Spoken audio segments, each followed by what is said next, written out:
Hi everyone. Today we are going to continue talking about the history of life by talking about some of the first organisms, and those would be prokaryotes. So today we are going to talk about bacteria and archaea. Those are two different domains.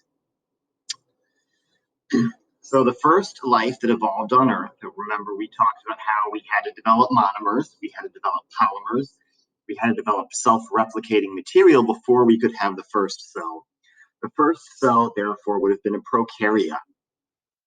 So that very first prokaryote is still around. Well, that prokaryote is not still around, but prokaryotes in general are still around and they have a huge impact on our world. So we're going to divide this PowerPoint up into two lectures describing how important they are and a little bit about them. Prokaryotes are found everywhere there is life, including some places where we don't find any other living things. So as we already know, there are three domains to life. So we have archaea and bacteria.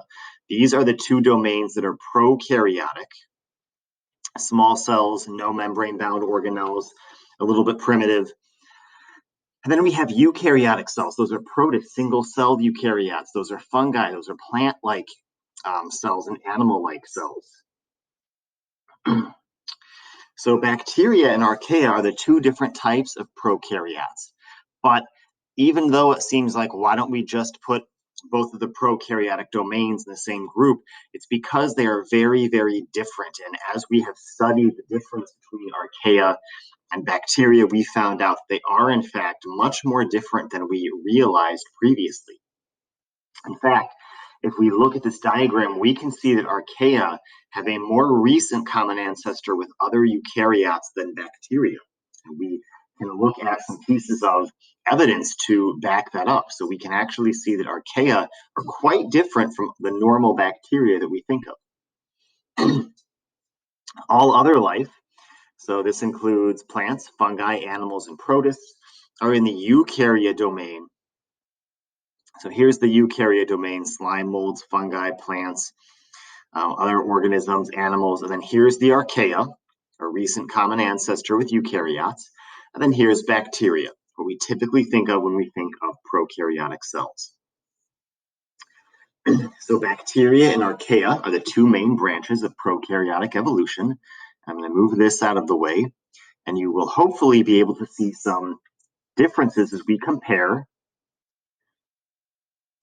bacteria here and archaea in the middle, and eukarya. So notice that archaea are kind of in between, right? RNA sequences we have unique to bacteria, then we have unique to eukaryotes, and then archaea has some that's similar to both. RNA polymerase. In bacteria, there's one kind, and it's small and simple. In eukarya, there's several kinds, and they are complex. And notice that archaea is similar to eukarya. Introns, we already know this, right? Bacteria, prokaryotes don't have introns. Eukarya do, but archaea have some. So sometimes they do have introns. Peptidoglycan, which is a type of protein in the cell wall, present in bacteria, absent in eukarya, and absent in archaea. So it's another thing that archaea have in common with eukaryotes, but not other prokaryotes. Histones, eukarya have them, bacteria do not, but archaea sometimes do. So we can see that it's not as clear-cut in terms of prokaryotes and archaea. Archaea is a name like archaic that invokes their ancient roots. They're very old organisms, and they're often called extremophiles because they can thrive in habitats where no other organisms can survive. Archaea can live in extreme ecological niches that have unusual adaptations that enable them to metabolize and reproduce. So what are some of those extreme environments? Well, some archaea are called methanogens. Methanogens live in areas that have high levels of methane. So something like these very dense swamps that contain methane gas that rise up from the depths of the swampy floor. We don't often find living things in these areas, but we do find methanogens.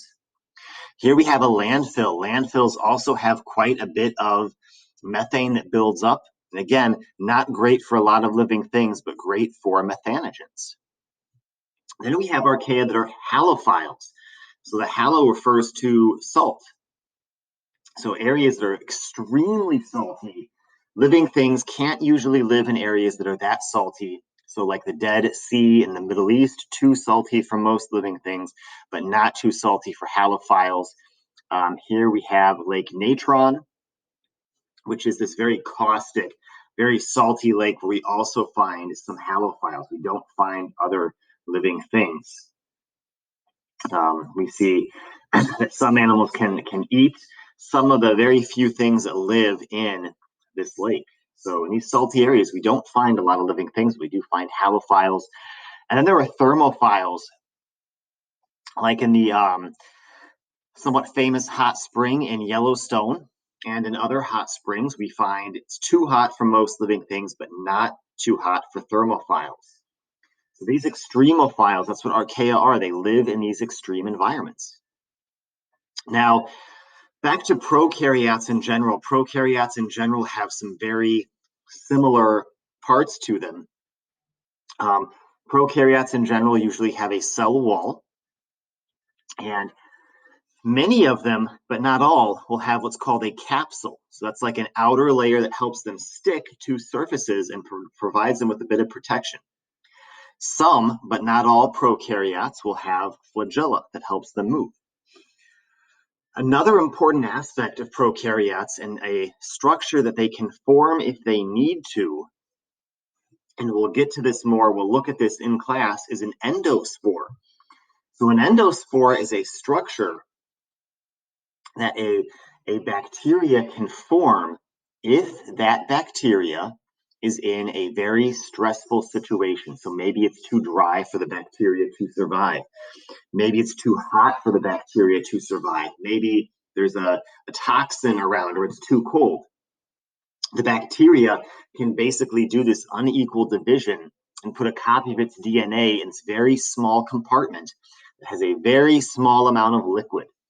And it forms these barriers around it called an endospore that protect it from fires, from dryness, from too much heat or cold or toxic environments.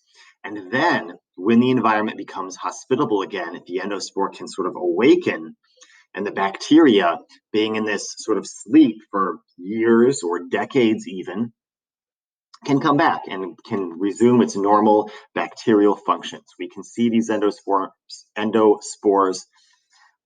form when there's fires, when bacteria are stuck in permafrost, or when there's an extreme drought. They can come back from that thanks to the endospore. All right, here are other structures found in prokaryotes. So we have these hair-like bristles that help them adhere to things. We have the nucleoid region where we find the chromosome. We have ribosomes. We have flagella. We have a cell membrane and a cell wall, and sometimes a capsule. All right, bacteria and archaea have some molecular differences between them. And one of those things is involved with the cell wall. The amount of peptoglycan in a cell wall can differ between bacteria. So here we have what's called the gram-negative bacteria. There is a thin layer of peptoglycan covered by another membrane. And here we have a gram-positive bacteria with a thick layer of peptoglycan in its cell wall. Archaea have different lipids in their plasma membrane entirely, so they have a totally different structure to their plasma membrane. It's going to be different from normal bacteria. But if we want to look at bacteria and we want to identify them, we can do what's called gram staining. Gram staining is going to stain the peptoglycan. And therefore, if the bacteria is gram-positive, which remember was that thick layer of peptoglycan, will stain purple. Gram-negative bacteria with less peptoglycan will stain a pink color. So we can actually identify bacteria based on whether it's gram-positive or gram-negative. So this used to be an early way. If we had a bacteria sample, we weren't sure what it was, we could gram stain it and look for the color that would tell us something about bacteria and help us identify it. So here we have the gram-negative thin layer, gram-positive purple thick layer. All right. Okay, we can also classify bacteria based on their shapes. So here we have the coci. This is the spherical. So if you've had like Streptococcus, that refers to the shape. So the coccus refers to the spherical shape. Bacilli, these are going to be rod-shaped, longer bacteria. And then spiral is often called spirilla. So these would be spiral-shaped bacteria. And as we already know, bacteria reproduce by a process called binary fission. That is, you should know, is this asexual or sexual? You should hopefully know that binary fission is asexual. So basically one bacteria splits into two clones. So it's a very simple way of bacteria cloning itself. And here we see binary fission happening. We have the chromosome attaching to one side. And then remember, this is just one chromosome. So the chromosome begins to divide. And as it divides, this part is going to migrate over and attach to the other wall. And the chromosome is going to pull apart. And when it has pulled apart to each side, the cell is just going to split in half until we have two of the exact same things that we started with. And that is where we are going to end for today. So if you have any questions, let me know.